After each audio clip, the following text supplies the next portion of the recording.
बिस्मिल्लाहिर्रहमानिर्रहीम। अस्सलाम वालेकुम नाज़रीन, आप यूट्यूब चैनल देख रहे हैं। मैं इमरान खान हूँ।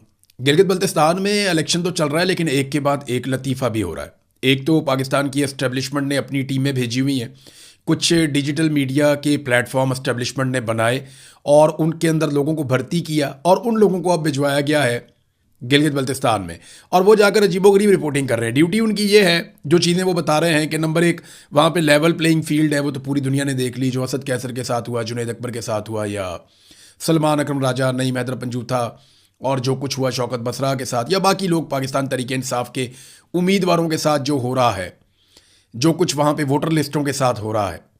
तो ये सारी चीज़ें देख के तो साबित होता है ना कि क्या हो रहा है। बहरहाल ये साबित करने के ऊपर तो लें कि मुकम्मल आज़ादी है, जो मर्ज़ी करो।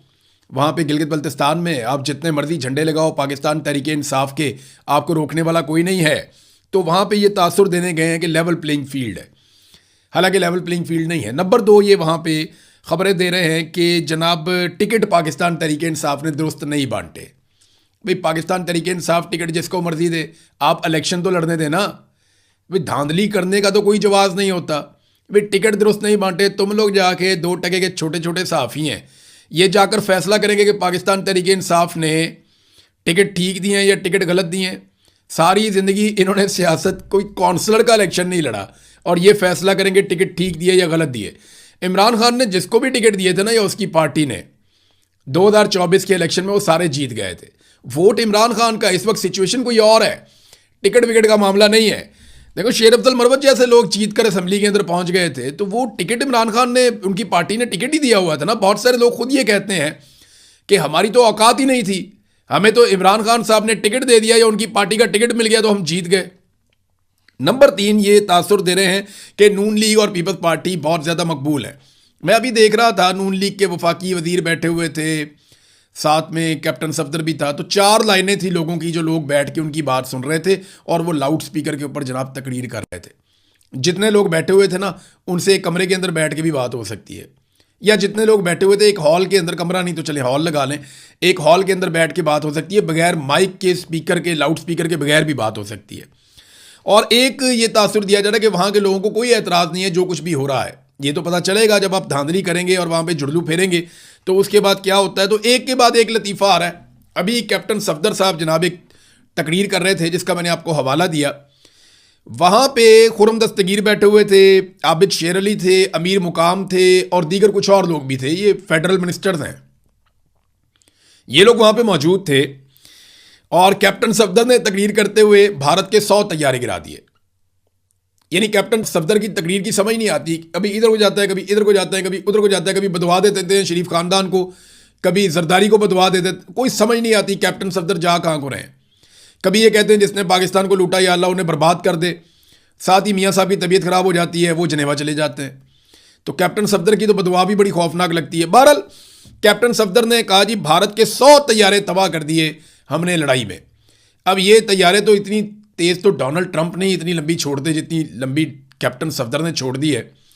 ये सारे छोड़ो ही हैं मुझे लगता है। मरियम नवाज आती हैं, इतनी लंबी लंबी छोड़ती हैं, बंदा हैरान हो जाता है। कैप्टन सफदर उनका शौहर, वो छोड़ता है, बंदा हैरान हो जाता है। पता नहीं इनके बच्चे कल को क्या करेंगे। ये पूरी छोड़ू खानदान है। नवाज शरीफ ने इतनी इतनी लंबी छोड़ी, इतने 100 अरब कुर्बान, फलाने इलाके के ऊपर कुर्बान, खैबर पख्तूनख्वा वालों ये पैसे कुर्बान, फलानी जगह पे ये पैसे कुर्बान हो। मियाँ नवाज शरीफ ने कर कर तकरीरें पूरे पाकिस्तान में 1000 एयरपोर्ट बना दिया था इलेक्शन कैंपेन में पिछली मरतबा, तो वो कुछ भी नहीं हुआ। बाद में किसी को कोई पैसा नहीं दिया। तो बड़ी लंबी लंबी छोड़ते हैं। शहबाज शरीफ ने कितनी लंबी लंबी छोड़ी, जरदारी को सड़कों पे ना घसीटा तो मेरा नाम शहबाज शरीफ नहीं है।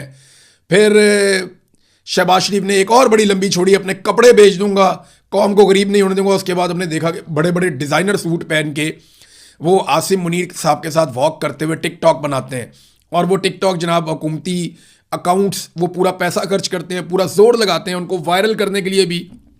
सूरत हाल ये है। अब ये कैप्टन सफदर ने छोड़ दिए जनाब 100 तैयारे इंडिया के हमने तबाह कर दिए। ना इस बात का इंडिया को पता है, ना पाकिस्तानी फ़ौज को पता है। ये तो पाकिस्तानी फ़ौज का मजाक उड़ा रहे हैं एक तरह से। अब जितनी लड़ाई हुई है, जैसी लड़ाई हुई है, उसको वैसे ही रहने दें। एक कामयाबी अल्लाह ने पाकिस्तान को दी है, आप उसको एग्जेजरेट कर करके क्यों मशकूक बना रहे हैं। तो कैप्टन सफदर ने जनाब अली अब 100 तैयारे तबाह कर दिए। सराजुल हक साहब ने वहाँ पे एक हक कोई की है, और ठीक बात की है। जमात इस्लामी के साबिक अमीर हैं सराजुल हक साहब, और मैं आपको एक बात बताऊं, जब मैं जबरी तौर पे लापता होकर वापस आया ना अपने घर में, तो बड़े सियासतदान मुझे छुप छुप के फ़ोन करते थे, सहाफ़ी भी, एवं डर डर के। उन्हें पता था वो मुझे मिलने के लिए आएंगे, उनके लिए प्रॉब्लम हो जाएगा। बहुत सारे लोग मुझे मिलने नहीं आते थे।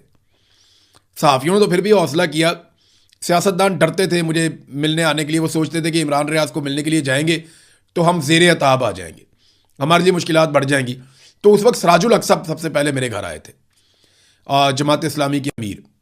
तो सराजुल हक साहब आए थे, उन्होंने आकर अफसोस भी किया और जो कुछ मेरे साथ हुआ पूरी बातचीत मेरे से उन्होंने सुनी भी। तो सराजुल हक साहब ने वहाँ पे हक की बात की है। उन्होंने बिलावल को कहा कि शर्म आनी चाहिए आपको कि पाकिस्तान तरीके इंसाफ के हाथ बांधे हुए हैं और आपको इजाज़त दी हुई है कि आप इनके मुंह के ऊपर मुक्के मारें, और आप वो करते चले जा रहे हैं। वैसे सिचुएशन भी यही है कि जो बड़ा खिलाड़ी है, मेन खिलाड़ी है, उसको मैदान से आउट करके बाकी सारों को खुला छोड़ा हुआ है, जाओ मौजें करो, जो दिल करता है वो जाके वहाँ पे करो। इन्हें फ्री हैंड दिया हुआ है, इमरान खान के हाथ बांध के पंचिंग बैग बना के इनको दिया हुआ है कि आप इमरान खान को मुक्के मारो। और ये ऐसे बेशर्म है कि ये मार रहे हैं और इन्हें शर्म भी नहीं आ रही कि कल को इसी लेवल का जुल्म इनके साथ हो चुका है। लेवल तो बहुत फ़र्क है एक्चुअली। जुल्फ़िकार अली भुट्टो की फांसी, बेनज़ीर भुट्टो की शहादत, ये दो बहुत बड़े सदमे हैं पाकिस्तान पीपल्स पार्टी के साथ। लेकिन वो भुट्टो की पॉलिटिकल पार्टी थी, आजकल जरदारियों का राज है इस पार्टी के ऊपर। तो इनके साथ, जरदारियों के साथ तो कोई ऐसा जुल्म नहीं हुआ। हाँ, बिलावल की वालदा शहीद हुई हैं, लेकिन इनका तर्ज अमल वो नहीं है जो बेनज़ीर भुट्टो का था। जमहूरियत के बारे में इनकी सोच भी वैसी नहीं है। बहरहाल जो टाउट सहाफ़ी हैं वो वक्त से पहले कुछ गवाहियाँ भी देना शुरू हो गए हैं, और वो गवाहियाँ दे रहे हैं कि किसी सूरत भी पाकिस्तान की एस्टेब्लिशमेंट पीटीआई को गिलगित बल्तिस्तान में और कश्मीर में हुकूमत नहीं बनाने देगी। और यही बात हम आपको कई हफ्तों से पहले से बता रहे हैं कि पाकिस्तान की मिलिट्री एस्टेब्लिशमेंट ये बात कभी भी बर्दाश्त नहीं कर सकती, और ये बात कभी भी उन्हें काबिल कबूल नहीं है कि गिलगित बल्तिस्तान और कश्मीर जैसे हसास इलाकों में कोई कठपुतली हुकूमत ना हो, और कोई ऐसी हुकूमत हो जो सवाल पूछे, जवाब मांगे, कोई ऐसी हुकूमत हो जो आज़ादाना तौर पे अपने फैसले करे, अपने लोगों का हक मांगे। तो ऐसी हुकूमत जो है वो सूट नहीं करती पाकिस्तान की एस्टेब्लिशमेंट को। उन्हें एक कमज़ोर और कठपुतली हुकूमत सूट करती है इन इलाकों में, तो वो इसके लिए पूरी कोशिश करेंगे। नाज़रीन, नवाज शरीफ साहब गिलगित बल्तिस्तान के अवाम के साथ वादे करके इलेक्शन से पहले ही जिनेवा निकल गए अपने इलाज के लिए। गिलगित बल्तिस्तान के लोगों को कह रहे थे आपको अस्पताल दूंगा, आपको इलाज दूंगा, आपको तालीम दूंगा, और ख़ुद अपने इलाज के लिए मियाँ साहब इलेक्शन में वोटिंग से पहले ही गिलगित बल्तिस्तान से निकलकर जनेवा चले गए। इतलात के मुताबिक कुछ ज़राए ये बता रहे हैं कि नवाज शरीफ साहब जनेवा सिर्फ इलाज के लिए नहीं गए, अभी उन्हें कुछ और लोग भी आकर ज्वाइन करेंगे और पाकिस्तान से जाएंगे और जाकर ज्वाइन करेंगे। जब ज्वाइन करेंगे तो आपको मेरी खबर की तस्दीक हो जाएगी। जो इतला आ रही है वो ये है कि पाकिस्तान से कुछ और लोग जाएंगे, जाके नवाज शरीफ को ज्वाइन करेंगे अपने इलाज के लिए। ये अभी तक ख़ानदान कब से इक़्तिदार में, देखें, नवाज शरीफ एक्साइज मिनिस्टर, वज़ीर ख़जाना, फिर नवाज शरीफ जो है वज़ीर आला, फिर नवाज शरीफ 3 मरतबा वज़ीर आज़म, 3 मरतबा शहबाज शरीफ वज़ीर आला, हमज़ा शहबाज 1 मरतबा वज़ीर आला, शहबाज शरीफ 2 मरतबा वज़ीर आज़म, फिर हमज़ा शहबाज के बाद मरीम नवाज़ वज़ीर आला। इस ख़ानदान ने इक़्तिदार के इतने लोशे और इतने मज़े लिए हैं, लेकिन ये ख़ानदान पिछली 4-5 दिहाइयों से इक़्तिदार में होने के बावजूद आज तक एक अस्पताल नहीं बना सका जिसमें इस ख़ानदान का इलाज हो जाए। आज भी इनको इलाज करवाने के लिए ये बाकायदा खबर जारी करते हैं कि इलाज करवाने के लिए यूरोप निकल गए। तो आज भी इलाज के लिए यूरोप जा रहे हैं, तो ये इनके ऊपर बोझ है। एक आम पाकिस्तानी जिसके पास पैसा है, अगर वो अपना इलाज करवाने के लिए पाकिस्तान से बाहर जाता है, आप उसका गिरबान नहीं पकड़ सकते। वजह यह है कि उसको लगता है पाकिस्तान में वो फैसिलिटी नहीं है। जो पाकिस्तान से बाहर है वो जाए, जाकर अपना इलाज करवाए, अपने पैसों से जा रहा है ना। लेकिन ये हुक्मरान जो 40 साल 50 साल से यहाँ पे हुक्मरान है, ये अपना इलाज जाकर बाहर से करवाएं तो इनका गिरबान आप पकड़ सकते हैं। इसलिए कि जनाब आपने पाकिस्तान में क्या सेहत का निज़ाम कर दिया कि आपको अपने इलाज के लिए बाहर जा, फ़र्ज़ करें ना जर्मनी का एक बड़ा सियासतदान उठे और वो इलाज करवाने के लिए फ्रांस चला जाए या किसी और मुल्क में चला जाए, तो वो अपनी तौहीन और बेइज्जती समझेंगे। चीन का सदर उठे और कहे जी मैं इलाज करवाने के लिए जा रहा हूँ अमेरिका, तो ये वो अपनी बेइज्जती समझेंगे। ये गलत बात है। दुनिया के अंदर ऐसे नहीं होता, लेकिन पाकिस्तान के अंदर ये होता है और हमने बार बार ये होता हुआ देखा है। बहरहाल मियाँ साहब निकल गए। मियाँ साहब के साथ हुई बहुत बुरी है। मियाँ साहब अपने पूरे सियासी करियर में जो बनना चाहते थे, इमरान खान साहब एक छलांग मार के वो बन गए। हालांकि मियाँ साहब को बार बार ये बनने का मौका मिला, कि पाकिस्तान में उनका तोती बोलता हो, हर आदमी उनसे प्यार करता हो, नौजवान नस्ल उनके लिए पागल हो और लोग उनके लिए जान कुर्बान करने के लिए भी तैयार हो जाएं। मियाँ साहब को बार बार इस बात के लिए मौका मिला, उन्हें ये लड़ाई प्लेट में रखकर मिली, लेकिन मियाँ साहब ने इस लड़ाई को एक मरतबा भी नहीं लड़ा, बल्कि हर मरतबा वो पीठ दिखाकर पाकिस्तान से बाहर भाग गए। और अब लोगों से शिकवा करते हैं कि मुझे भागना क्यों पड़ा। यानी आप लोगों से शिकवा, इमरान खान ने क्या कहा था? उसने कहा था कि मैं अकेला भी रह गया तो मैं अपनी आखिरी सांस तक लड़ूंगा। वो अपना वादा पूरा कर रहा है। नवाज शरीफ कहते नहीं मेरे साथ खड़े होगे तो मैं लड़ूंगा, नहीं खड़े होगे तो मैं नहीं लड़ूंगा, मैं डील करके निकल जाऊंगा। इमरान खान में और नवाज शरीफ में फ़र्क यह है कि नवाज शरीफ ने हमेशा लोगों से कहा कि मेरे साथ वफादार रहना, और अगर मुझे ज़रा सी भी कमज़ोरी महसूस हुई तो मैं लड़ाई छोड़ के निकल जाऊंगा। इमरान खान ने अपने लोगों को कहा कि मैं तुमसे वादा करता हूं कि मैं अपने आखिरी सांस तक लड़ूंगा और मैं तुम्हारे लिए लड़ रहा हूं, तुम मेरे साथ खड़े होकर लड़ो। तो इमरान खान ने लोगों से इस बात को मशरूत नहीं किया कि तुम लोग खड़े होगे तो मैं लड़ूंगा, तुम नहीं खड़े होगे तो मैं नहीं लड़ूंगा। इसीलिए लोग इमरान खान के साथ खड़े हैं और नवाज शरीफ वो नहीं बन पाया जो इमरान खान एक छलांग में बन गया। ये तकलीफ नवाज शरीफ साहब को हमेशा रहेगी और ये तकलीफ देती भी है उन्हें। नाज़रीन, कश्मीर का मामला जो है वो बिगड़ता जा रहा है। उसकी बड़ी वजह यह है कि ऑल पार्टीज कॉन्फ्रेंस हुई। मेन मुतालबा यह है कि जो 12 महाजर नशिस्तें हैं आज़ाद कश्मीर में, ये बंदे चुनकर लाए जाते हैं पंजाब से और बाकी सूबों से। 9 सीटें तो सीधी सीधी पंजाब से आ जाती हैं, 3 बाहर से आ जाती हैं। तो ये 12 बंदे दाखिल किए जाते हैं आज़ाद कश्मीर में। इन बंदों को आज़ाद कश्मीर के बारे में कुछ पता नहीं है। इनमें कई ऐसे भी होते हैं जो मकामी ज़बान में बात भी नहीं कर सकते। ये बिल्कुल गूफ किस्म के लोग होते हैं। इनके जाली कागजात बना के एस्टेब्लिशमेंट इनको हमेशा जितवा कर वहाँ असेंबली में पहुँचा देती है और इनके ज़रिए से वो आज़ाद कश्मीर में बड़ी बड़ी वजारतें इनको देकर पूरा निज़ाम कंट्रोल करते हैं। इनके वोटों से हुकूमत बनाई जाती है और इनके ज़रिए से अपनी मर्ज़ी की हुकूमत चलाई जाती है। एस्टेब्लिशमेंट का एक ऑफिसर बैठ के अपने दफ्तर से पूरे निज़ाम को इन 12 लोगों के ज़रिए से कंट्रोल करता है। आज़ाद कश्मीर के लोगों ने इस नुक्स को पकड़ लिया और उन्होंने कहा जी ये 12 नशिस्तें हमें नहीं चाहिए, इनके ऊपर हम कंप्रोमाइज़ नहीं करेंगे। हुकूमत ने कहा जी हम कम कर देते हैं। उन्होंने कहा जी कम नहीं करनी, हराम काम एक भी हो या 12 हो वो हराम ही है, हम एक सीट भी तस्लीम नहीं करेंगे। मेरे ज़हन में एक तजवीज़ थी कि ये 12 नशिस्तें अगर रखना ज़रूरी है कि जनाब आपको मकबूजा कश्मीर वाला आपका केस कमज़ोर हो जाता है तो फिर आप ये कर सकते हैं कि आप इनको अलामती तौर पर रख लें, या वज़ीर आज़म के पास जो एक सिस्टम बना हुआ है इदारा, उसके अंदर इनको आप शामिल कर दें ताकि सिस्टम के अंदर ये लोग मौजूद भी रहें। लेकिन आज़ाद कश्मीर में हुकूमत बनाने या हुकूमत गिराने में या वजारतों में इनका कोई हिस्सा नहीं होना चाहिए, इनको उससे बाहर निकालें। असल तरीकाकार तो ये है। अब आज़ाद कश्मीर के लोग डट गए हैं। अवामी जॉइंट एक्शन कमेटी ने सख्त अहकाम जारी किए अपने लोगों को और जगह जगह उनकी मीटिंग्स हो रही हैं और जो मैं अब आपको इतला देने वाला हूँ वो है खौफनाक इतला। सबसे पहले तो आप ये जान लें कि ऑल पार्टीज कॉन्फ्रेंस के शुरका ने अब ये दाव खेला है कि इस मामले को सुप्रीम कोर्ट में ले जाएं आज़ाद कश्मीर में। तो सुप्रीम कोर्ट से कोई एक ऐसा ऑर्डर ले लें जिसकी बुनियाद पे वो ये कहें जी इलेक्शन करवा लेते हैं, नई आने वाली असेंबली इसके ऊपर फैसला कर लें। लेकिन जॉइंट अवामी एक्शन कमेटी इस बात को नहीं मानेगी। मेरी उनके लोगों से मैंने खबर हासिल की है, वो कहते हैं जी हम नहीं मानेंगे और उन्होंने तैयारियां अपनी पूरी कर ली हैं। आज़ाद कश्मीर में बहुत सारे ख़ानदान ऐसे हैं जो मुझे ज़ाती तौर पे जानते हैं और मुझे ये इन्फॉर्मेशन मिली है कि लोग राशन इकट्ठा कर रहे हैं, 15 दिन का, 1 महीने का, 1.5 महीने का लोग राशन इकट्ठा कर रहे हैं कि बवक्ते ज़रूरत हम अपने आसपास के लोगों को भी दे सकेंगे और बवक्ते ज़रूरत वो हमारे काम भी आएगा। तो ये एक इशू अब हुकूमत को देखना पड़ेगा कि उन्हें अवामी एक्शन कमेटी की बात तस्लीम करनी है या नहीं करनी है। अगर वो बात नहीं मानते तो मामला एहतजाज की तरफ जाएगा, अगर वो बात मानते हैं तो एस्टेब्लिशमेंट का कंट्रोल आज़ाद कश्मीर के ऊपर से कम हो जाएगा। अब लोग राशन इकट्ठे कर रहे हैं और जो जॉइंट अवामी एक्शन कमेटी है उसने एक हिकमत अमली भी बना ली है कि अगर मोबाइल फ़ोन बंद होते हैं तो क्या करना है, इंटरनेट बंद होते हैं तो क्या करना है, अगर कोई फॉल्स फ्लैग ऑपरेशन होता है तो उसका क्या करना है। बड़े पैमाने पर नौजवानों की ड्यूटियां लगाई गई हैं। हर इलाके से, हर गली मोहल्ले से नौजवान चुने गए हैं और उन्हें यह बताया गया है कि अगर कोई भी शख्स बाहर से अंदर दाखिल हो और आप उसे नहीं जानते तो उसको आइडेंटिफाई करें। ना सिर्फ आइडेंटिफाई करें बल्कि पकड़ें और पकड़ के पूरी तहकीक करें। और नौजवानों की बाकायदा टीमें बना दी गई हैं।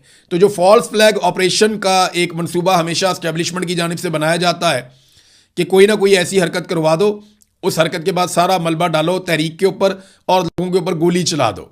तो इसको नाकाम बनाना सबसे मेन चीज़ थी और इस पे जो अवामी जॉइंट एक्शन कमेटी है उन्होंने खासा काम किया है। अब हुकूमत के पास टाइम बहुत थोड़ा रह गया है। ये आजकल में मुज़ाकरात होने हैं 6-7 तारीख तक, फिर 9 तारीख को उनका एहतजाज शुरू हो जाएगा। तो ऐसा दिखाई देता है कि लंबे अरसे तक ये एहतजाज चलेगा। हुकूमत ताकत से निमटने की कोशिश करेगी, बंदों को उठाएगी, अगवा करेगी, गिरफ्तार करेगी, लेकिन इस सूरत में जॉइंट अवामी एक्शन कमेटी ने अपनी दूसरी, तीसरी और चौथे दर्जे की क़यादत भी पहले से बता दी है कि जनाब अगर ये बंदा गिरफ्तार होता है तो फिर कौन अमल दरामद करवाएगा, फिर कौन आएगा, उसके बाद कौन आएगा। और ये क्योंकि अवाम में से है ना, तो अवाम ने ही फैसला करना है और इसके फैसले ऊपर से नीचे नहीं होते, नीचे से ऊपर होते हैं। हर गली मोहल्ले की सतह के ऊपर ये जॉइंट अवामी एक्शन कमेटी की मीटिंग होती है। उस मीटिंग के अंदर जो डिसीजन होते हैं वो ऊपर पहुंचते हैं और उसकी बुनियाद के ऊपर जो इनकी क़यादत है वो फैसला करती है। पीछे हटने का इनके पास रास्ता नहीं है। मैंने कहा जी कोई रास्ता आपके पास पीछे हट सकते हैं? उन्होंने कहा जी नहीं, हम पीछे नहीं हट सकते। वैसे अगस्त में इनके इलेक्शन होने चाहिए उसूलन, और इलेक्शन के हवाले से एक सवाल मैंने किया तो मुझे ये पता चला कि अभी जो जॉइंट अवामी एक्शन कमेटी है उसने कोई ये फैसला नहीं किया कि वो कभी इलेक्शन लड़ेंगे, लेकिन उन्होंने ये भी नहीं कहा कि वो इलेक्शन नहीं लड़ेंगे।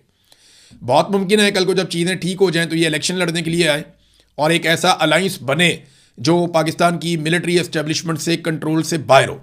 देखिए, अगर एस्टेब्लिशमेंट के कंट्रोल से बाहर आज़ाद कश्मीर में हुकूमत बन जाती है ना, तो ये अब तक की सबसे बड़ी उन्हें शिकस्त हो जाएगी, क्योंकि अभी तक उन्होंने वहाँ पे कठपुतलियाँ ही चलाई हैं। नाजरीन ने एक और बड़ी अजीबोगरीब और भोंडी हरकत की पाकिस्तान की हुकूमत ने IMF के कहने के ऊपर।